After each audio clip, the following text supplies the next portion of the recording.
peuvent ressentir par rapport au multiculturalisme ou à la peur du port du voile, c'est-à-dire grandement exagéré.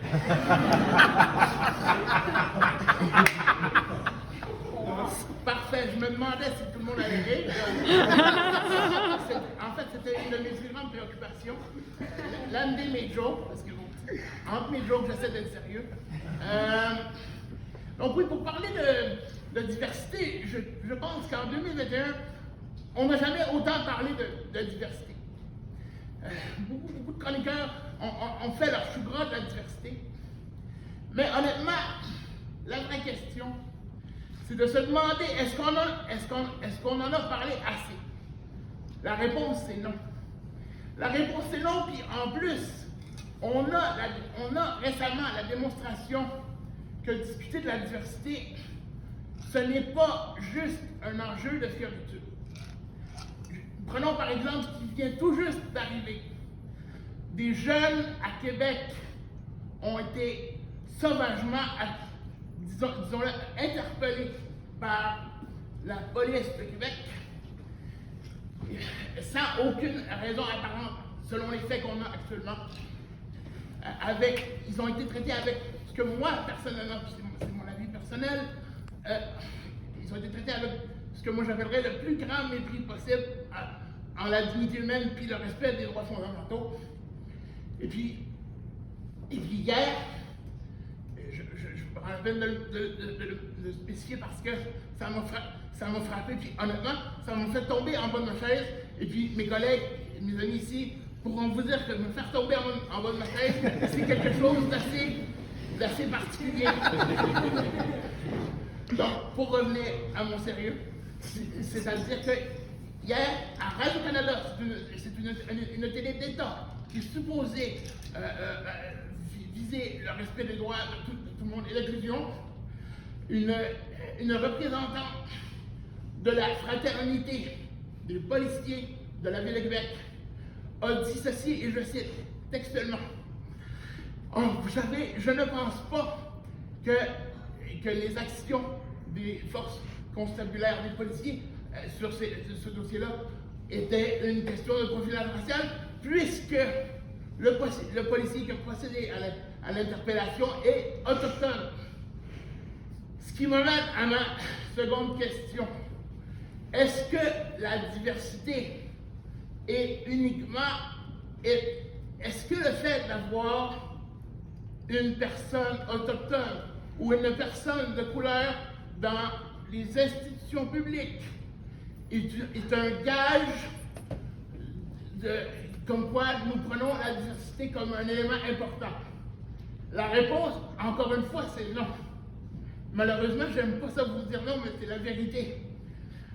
Actuellement, depuis les temps immémoriaux qu'on parle de diversité, mais malheureusement, force m'est de constater que pour l'ensemble des décideurs et de la communauté au Québec, c'est une question de fioriture, c'est une question de crémage non vegan sur un gâteau.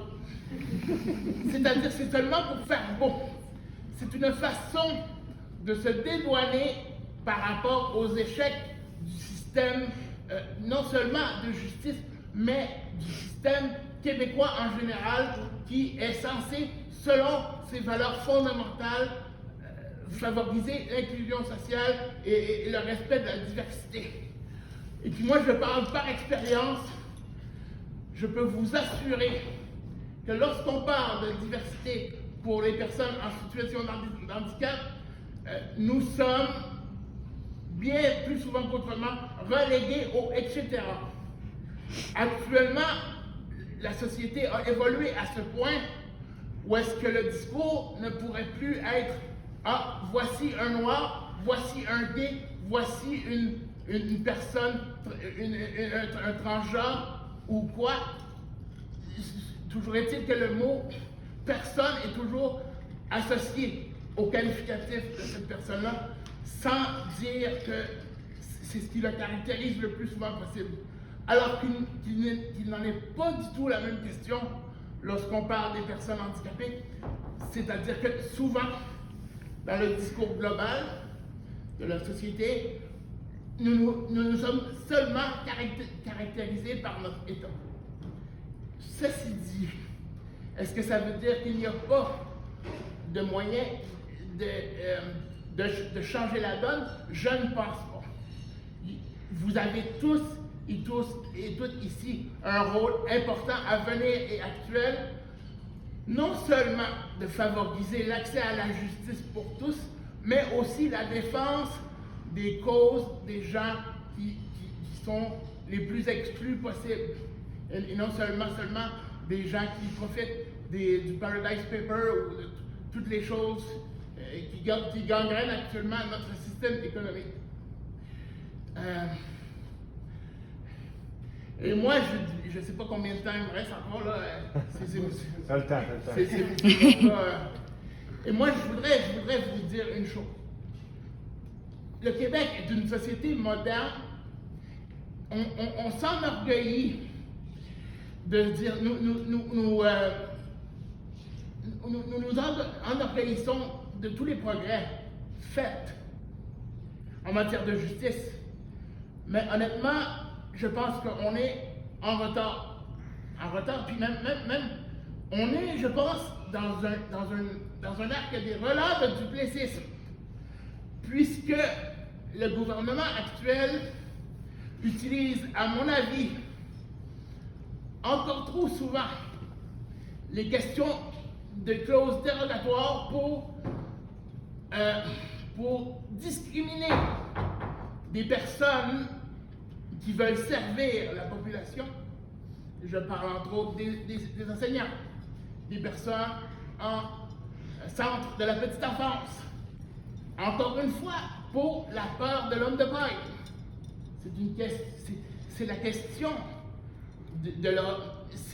c'est le fait de manipuler la population avec cet homme de paille-là qui est la différence. Mais moi, je veux vous dire une chose. La différence, c'est ce qui fait la richesse de la société.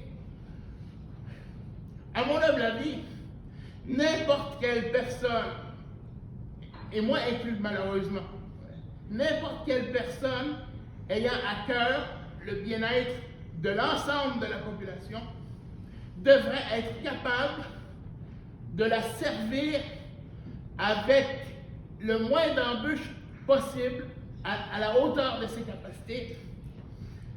Mais malheureusement, avec entre autres, et vous remarquerez, c'est un commentaire politique, je m'excuse si je peux froisser des gens, avec la loi 21, qui, à mon sens, abuse de la dérogatoire, même si elle a le droit, si le gouvernement a le droit d'invoquer la dérogatoire, c'est une preuve, selon moi, que le législateur n'a pas compris l'importance de son inaction en matière de diversité. Évidemment, la diversité ne se limite pas qu'en matière religieuse. Elle se limite aussi en matière de soins de santé. Et ça, pour moi, c'est important que je vous en parle parce que je sais que vous êtes tous des futurs avocats ou des avocats, puis que vous n'êtes probablement pas liés dans le domaine de la santé, mais vous pourriez être appelé à défendre une personne ayant été refusée des soins de santé. Et puis moi, je vais vous dire une chose. Il y a beaucoup de femmes ici, okay? Évidemment, ou n'importe qui s'identifie comme femme. Moi, je ne fais pas de distinction. Pensez à ça. Si vous avez besoin d'un examen de mammographie, une personne sans limitation, vous pouvez vous lever et puis subir l'examen sans trop de complexité. Évidemment, ça ne doit pas être très agréable et honnêtement, je n'ai pas une poitrine assez forte pour avoir eu à subir cet examen. mais selon les témoignages, c'est pas très agréable. Là où le bas blesse dans ce système de santé au Québec, qui, selon les dires de nos précédents ministres de la Santé et ministres actuels, est un système à la fine pointe de la technologie. Là où le bas blesse, et puis moi j'ai été témoin de ça, j'ai des amis qui sont décédés. Là où le bas blesse, justement, c'est que pour une personne en situation de handicap, c'est au libre arbitre des cliniques de mammographie de dire « Ah, non, on ne peut pas desservir une personne en situation de handicap puisque la machine ne se baisse pas et elle ne peut pas se lever, cette personne-là. » Alors que moi, je sais de sources sûres, d'ailleurs, nous sommes au RAPLIC en train de faire une étude exhaustive pour après ça retourner devant le ministère. Je sais de sources sûres que les machines en question se baissent, elles sont conçues par des Américains qui sont régis par la loi de l'accessibilité qui s'appelle l'ADA, c'est-à-dire l'American with Disability Act. Ça, là, non seulement, oui, on sait que les Américains aiment beaucoup poursuivre pour plusieurs milliers de dollars si le café est trop chaud, mais honnêtement... Millions. Oui, merci Maître Bourget. Vous êtes excellent pour me rappeler les chiffres. Alors, j'ai passé les 4 dernières années, oui, à critiquer dans mon salon l'administration Trump et tout ça, mais je peux vous assurer que cette loi est à des milliers de kilomètres par rapport au cadre légal du Québec. Et honnêtement, pour moi, c'est dommage parce que avant de prendre conscience de la faiblesse du Québec en termes législatifs, j'avais certaines fibres indépendantistes. Et honnêtement, aujourd'hui, après 10 ans de militantisme acharné, je ne peux que me résoudre à être partisan du fédéralisme. Puisque, pour moi, honnêtement, dire que je viens du Québec et je pèse mes mots comme je pèse mon propre poids actuellement, c'est une honte incommensurable. Parce qu'en 2021, des parents ne peuvent pas aller dans les écoles de leurs enfants puisqu'ils ne sont pas accessibles, ou des parents même désireux d'avoir des enfants se font questionner sur leur capacité possible à s'occuper de leurs enfants, même en étant en situation de handicap. Pour moi, c'est inconcevable. Et malheureusement, je ne peux pas cautionner être citoyen du Québec. Alors, je préfère me revendiquer citoyen du Canada, qui, je l'espère, pourra favoriser une meilleure inclusion de tous et toutes dans les années à venir. Et puis, je terminerai en vous disant ceci.